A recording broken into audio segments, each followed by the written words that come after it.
I'm Jennifer Rubin, editor-in-chief of The Contrarian, and I am back. I brought with me this time two of the finest lawyers that I know. Asha Gupta, who is the Associate Attorney General in the prior administration, has a long and storied career in civil rights and other aspects of the legal profession.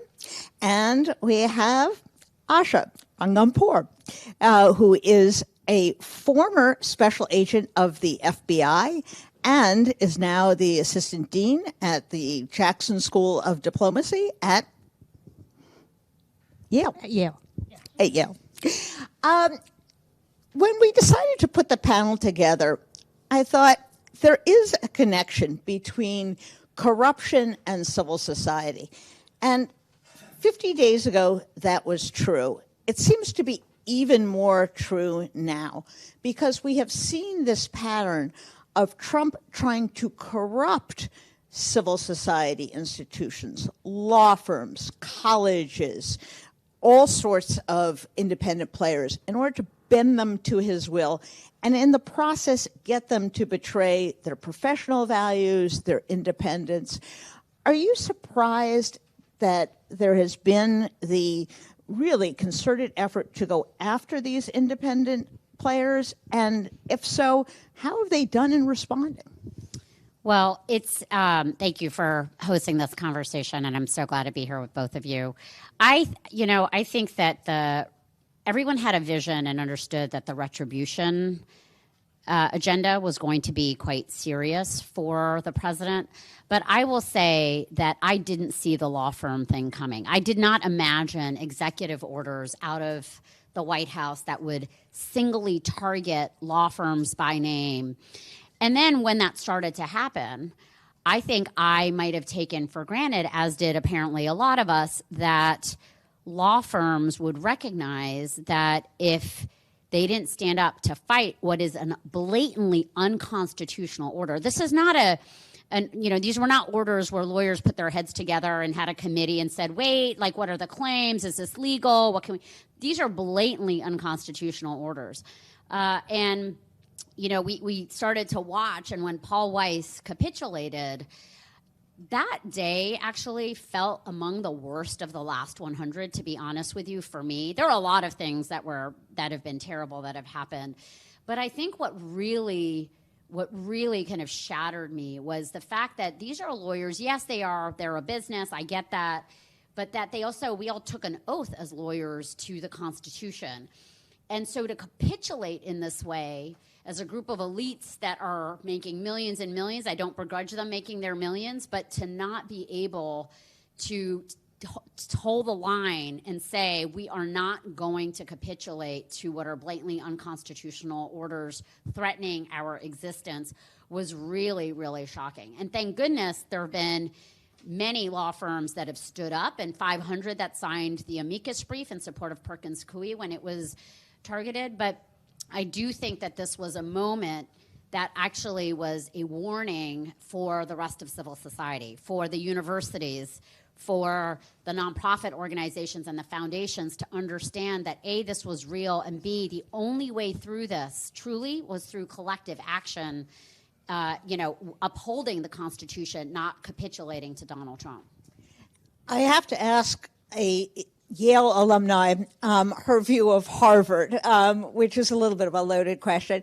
But obviously universities were another place where he targeted in a very pernicious way by using the excuse of anti-Semitism and the alleged failure for these institutions to combat it, to threaten massive penalties, loss of funding, really very powerful clubs that the administration has. Has the academic community steadied itself? Has Harvard and others standing up, do you think, kind of corrected and given them a sense of purpose, perhaps, in pushing back? Yeah, I think so. I think there was a real turning point when Harvard stepped up and said no. And I will say, just to give a shout out to my alma mater, I mean, Princeton's President Christopher Eisgruber, was among the first to really push back. And I think Princeton may not receive as much federal funding as some of these other institutions. So they perhaps had more latitude to do that, but I think there was a voice out there. And then when I think Harvard stepped up to the plate as well and filed their lawsuit, universities are an institution where the leadership at the top really matters in terms of, the elite universities, because they will then essentially set the tone for everything else. We see this in other areas. For example, the U.S. News rankings, for example. When the top schools abandon them, everybody else feels like they can follow suit. And I think this is what you saw with universities. And I'm happy to see that they have not necessarily followed the law firm model. Because I think with the universities, it's very clear what their core values are, that they cannot abandon to remain what they are. And academic freedom is at the heart of that. And what the Trump administration did, they just pushed the envelope too far. We saw that they were getting away with some stuff with Columbia, but then they wanted to control hiring of faculty. They wanted to control admissions. They wanted to control the curriculum. And at that point, I don't think that Harvard had any choice. And I think that there's now, 140 universities that have signed on to a letter. And I do think that they are standing together.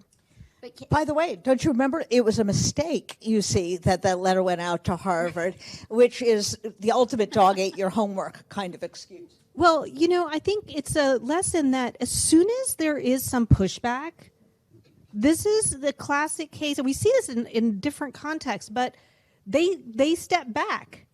Was it a mistake? I don't know. Or was it that they realized they had pushed too far? And I think this is a case of just straight up bullying, and you just need to stand up to the bully. Yeah, there was a lot of news reporting, too, that Harvard was negotiating with the White House in the lead up to the letter that I really do think pushed too far. And that's where I just have been really heartened by the momentum from, people that are making calls to friends in high places. At the law firms thing, that was happening, too. And people should resign. A lot of people were getting very involved in this effort who may have been otherwise on the outside. And the same thing was happening with Harvard. Everyone was kind of on eggshells waiting to see what Harvard was going to do.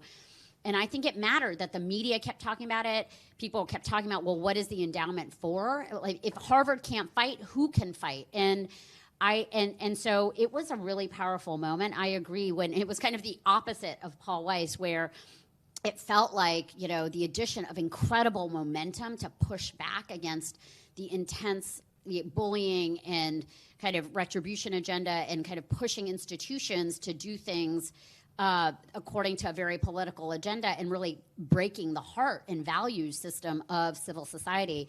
And I am excited now by the fight and the energy that is behind it. I'm not going to overstate it, because I think we have to keep propping up the leadership at these institutions to make sure that they do the right thing, because sometimes the incentives are pretty intense on the other side.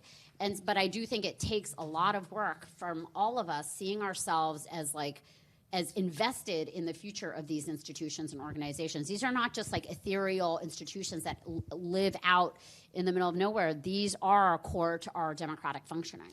And I just want to add on to that. They're core to our democratic functioning and our society in that, for example, with Harvard, the funding they get, I know people like to think that they just get all this funding and maybe they're just, sitting around tossing money around within Harvard or something, but this goes to research that benefits all of us. The Harvard research benefits the hospitals, not just even in Massachusetts, but across the country. And the synergy between universities and the government, for universities to be a focus of innovation and creating things that the government cannot do on its own, is so critical. That I think educating the public on the role that these institutions play, we can do maybe even more easily with universities than, say, with law firms who, represent particular clients, and people may not see a direct benefit from what they get. And I'll also add, this is nonpartisan. Harvard actually found Republican lawyers to represent them, which I thought was also really powerful. And by the way, their donations spiked as soon as they sent that letter. It went up in the hours right after. So there's broad support for it as well. Well, sometimes doing the right thing actually is good business. I want to shift gears just a little bit and draw on your experience in particular, Asha, about the foreign corruption element. This administration announced off the bat they were not going to enforce certain laws regarding foreign corruption, registering as a foreign lobbyist, the law that requires public and private companies operating overseas to abide by the same laws that they would in the United States, meaning, no, you can't pay a bribe to this dictator. Talk to us a little bit about the damage that kind of stance does, not only on the economic side, but on the national security side, and what that makes way for if foreign actors take advantage of that. Yeah, so the framers of the Constitution basically had two big things that they wanted to guard against, which are self-dealing and foreign influence. And the Trump administration considers these two great tastes that go great together, apparently. And we saw a little bit of this in the first administration with the violations of the Foreign Emoluments Clause with the Trump Hotel and, the issues with Russia interfering in the election. But they're really quite brazen in taking down every guardrail. So you mentioned a couple, not really enforcing FARA, Foreign Agent Registration Act anymore, disbanding the FBI Foreign Influence Task Force, standing down the Global Engagement Center's monitoring of foreign influence. The head of the NSA was just fired because of Laura Loomer. This is still not clear to me exactly what was going on there. He also headed U.S. Cyber Command, which engaged in offensive cyber operations against foreign influence. So what do these things mean? It means that foreign actors can influence our members of Congress. It means that there can be disinformation operations to help sway public opinion and perception in ways that benefit those actors. And even things like USAID, dismantling that opens a space for where we used to have U.S. soft power, our own influence in the world, for countries like China to step in. And this is really dangerous because it means that what is controlling decisions is not the people anymore. It is the agenda of these foreign actors, and in many ways, there might even be sort of a implicit willingness to coordinate between our government and foreign actors. You scratch my back and we'll scratch yours, which obviously is not in our interest because these are hostile adversaries. Yeah, and that all happened, and what was really kind of shocking to a lot of us who were just in the Justice Department was that the first set of personnel that were actually improperly kind of moved aside, reassigned was the national security leadership, the career leadership that had been at the Justice Department for decades and they were not present in the morning briefings that were very typical for the Attorney General and Deputy Attorney General to be briefed on. And this breakdown of the national security infrastructure is something that has been alarming to all of us who understand that infrastructure and the people who make it up is like vital to the health and well-being of our country. I think the other piece that I think has been really worrisome is that when they dismantled the Foreign Influence Task Force, it came at the same time that they dismantled the Election Threats Task Force. Mm-hmm. And the impact, and Asha was talking about this, on our elections, where we know that there have been very deliberate campaigns by foreign adversaries to influence through social media, through campaigns, through disinformation, and kind of this dismantling of a focus across the government, a federal government focus on this concern about what is the 26th election going to look like and what is the 28th election going to look like without these types of guardrails and kind of focused federal law enforcement attention, I think is something that we now have to really think about. CISA has been basically, rendered it's been neutered in a lot of ways. And so what can folks on the outside do to actually shore this up, especially now that tech companies have also walked away from a lot of what they were doing before. So this is, I think a lot of people and smart minds are trying to really think about this right now, but this is something that we are only beginning to really grapple with. And not for nothing, Jen, but also the people in charge of these agencies have not been vetted in the way that in prior administrations. They have been one of the things that you normally screen for in a background check is, the possibility for foreign influence. And these people were not vetted with the kinds of background checks that we usually use for people in positions of public trust with access to sensitive information. And there are a lot of questions around people like Tulsi Gabbard and Kash Patel about their, interactions, connections, sympathies with countries that, do not have our best interests at heart. I want to pick up where you said the other half of the Constitution is supposed to be about self-dealing. We have seen, and the State Democracy Defenders Fund just put out a report on this, on the absolute betrayal of any sense of separation between the president's business interests and the president's obligations. And we've seen this in his crypto business.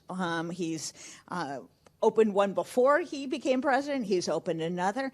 And he's even talking about creating a sovereign wealth fund, which is something that you'd expect from the king of Saudi Arabia, which is essentially a slush fund controlled by the monarch who could go and then purchase Donald Trump's crypto, which is kind of shocking. What can you tell us about how far this departs from our standards and what happens when these standards erode slowly over time and the president is the one who's doing it? It's not an underling, it's the president of the United States. No, you go ahead. Well, the crypto piece is really alarming, right? So Trump has been, he sold his meme coin. Recently, he had the biggest purchasers of his meme coin come to the White House for dinner, I believe. Yes. So this is such a blatant pay-to-play scheme. There's also this idea of creating a cryptocurrency stockpile, which to me is a little bit alarming since now he has his own cryptocurrency and it's not really clear if our U.S. Treasury is going to end up on the blockchain. Like, I don't even know what's happening right now. But yeah, I mean, it all feels so quaint back in the days of Iran-Contra where Reagan was, funneling money to, the Contras or whatever. I mean, this is really on a whole different level, which really goes, as you just mentioned, really allows foreign actors to straight up pay and who knows what they might be getting in return. I'll just add that the Supreme Court's immunity decision from last year essentially makes it impossible to prosecute bribery for the president, right? So here we are. And, to me, a lot of this, it's like the oligarchies, like the oligarchs controlling our government. It really, like the Elon Musk face of government and the kind of entry that he had to dismantle the federal government and to destroy federal service and without very much knowledge at all of what government did. And just this notion that just because his money, the role his money played in the election and then the role that it played in really the project of Doge, and it is really, it's like hard to kind of wrap your head around, to be honest with you. And I think that there is a lot that we don't fully know and understand these 100 days in about the role of kind of the pay to play and the role of this, like the wealthy oligarchs who are having such influence over the functioning of the U.S. government. And I think that's work that we need to do for the next 100 days is to really unpack this and explain to the American people what is wrong with this model. And, it is remarkable that this is a operation that was supposed to get rid of waste, fraud, and abuse. And here is someone who is a massive contractor with the U.S. government who's busy cutting off services for other people. He's been in the Defense Department. SpaceX, he's getting massive contracts, from the federal government, and yet... Doge itself is literally an advertisement for his own meme coin. Yes. Yes. And it's not even a real agency. You called him a contractor. Do we actually know what role he plays in our constitutional structure? Well, he's a contractor in his business and in the supply that he makes. That we have contracted out our space business largely to a private entrepreneur. But Elon Musk has sort of also been this X factor, if you will. Yes. In this, he's sort of this extra constitutional player. Yeah, I mean, but then they fixed it when they, started to get challenged through litigation and gave him a title, which is why there's a time limit, and he's, whether Tesla's stock is falling is the main impetus or because he's timed out. But this has been, again, I think there's a lot more to uncover and discover on this that I don't think the American people, including myself, fully understand and appreciate. Well, and to that point, Vanita, the transparency is a fundamental pillar of democracy. And what I think that is the piece, or at least one of the pieces that has been dismantled. Transparency is the flip side of corruption. Yes. Right? You can't fight corruption if you do not have channels for sunlight. And so when you shut down things like IGs, inspector generals, and enforcement mechanisms, you're basically quashing the ability of the American people to know what's going on. So, really what we can hold out hope for is maybe after the midterms that we might have congressional hearings, which is another form of transparency. But I'm not really sure where we would find out.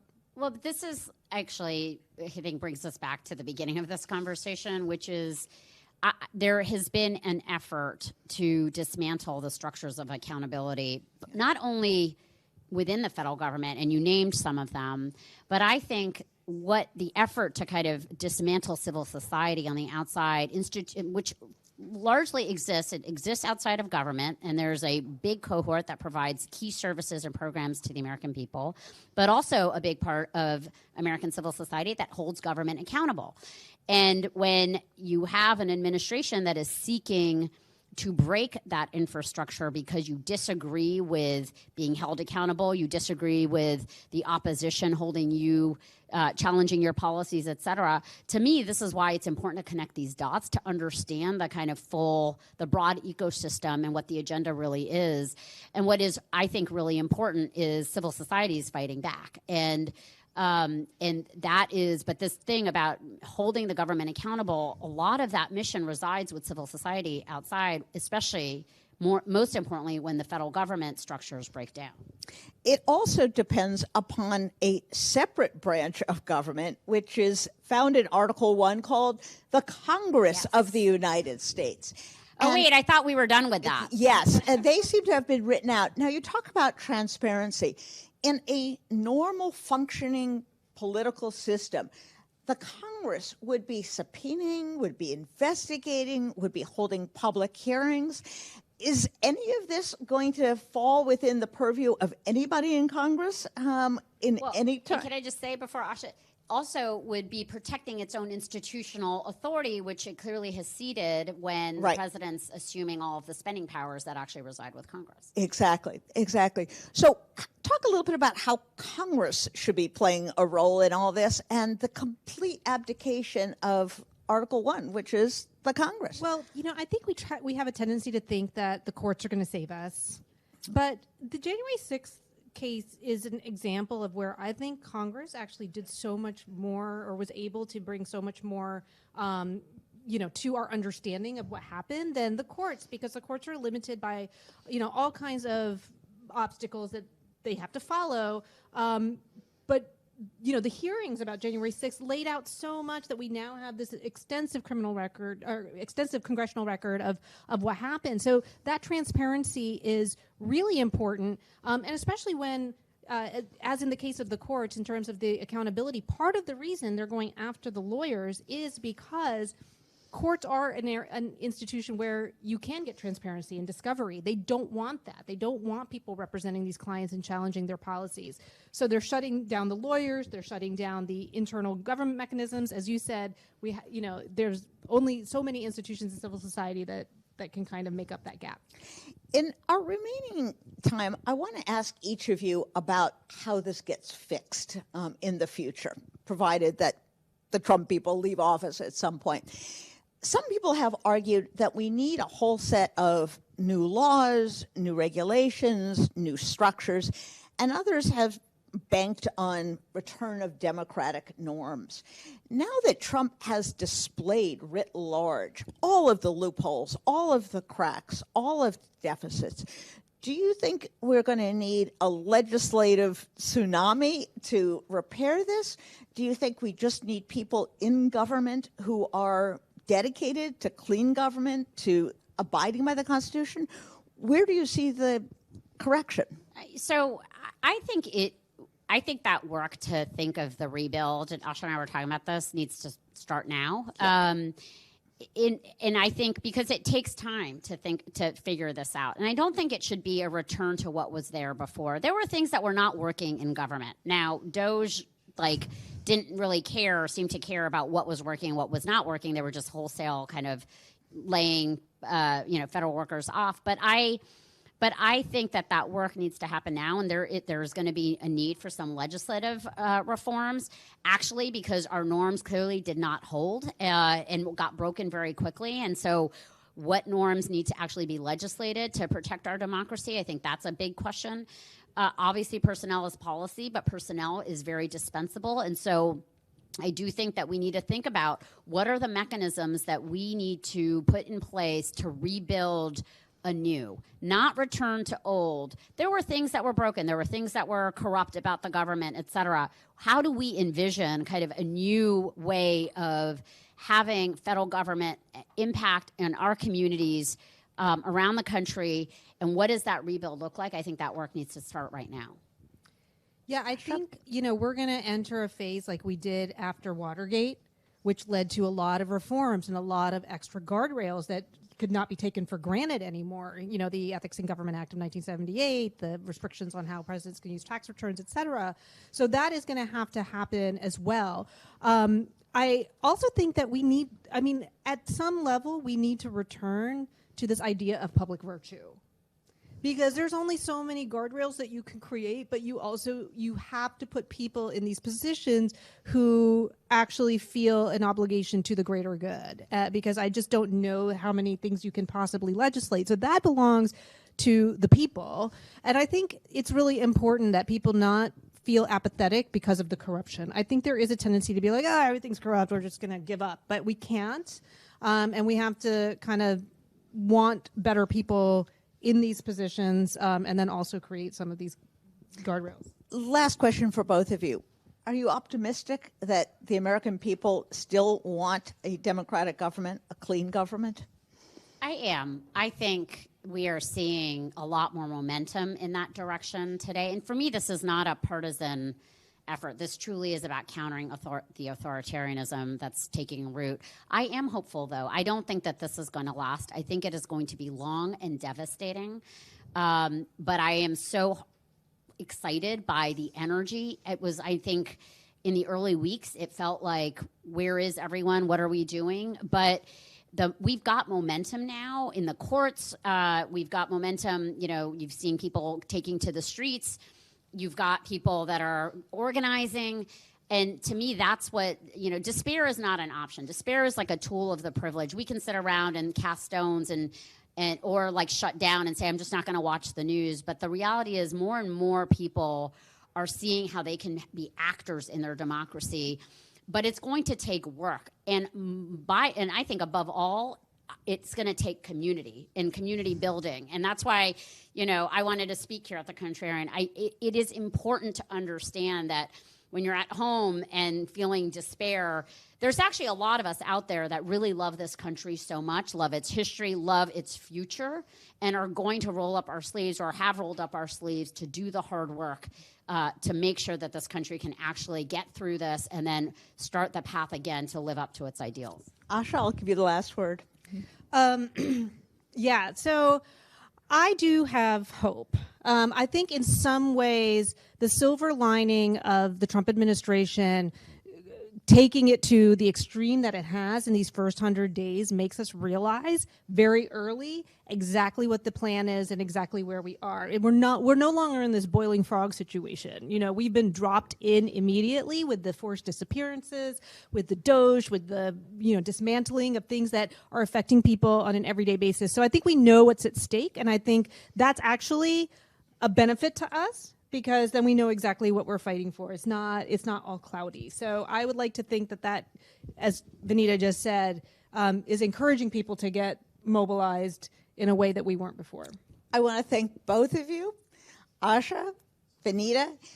I think you would agree that the quality of discussion that you have heard from these two guests and our other panel really proves the strength of independent media, to have the luxury of time, to ask people questions, to listen, and to learn from them. It's been a privilege being with you, and thank you so much for joining us. You are definitely contrarians, both of you. Thank you. We'll be right back.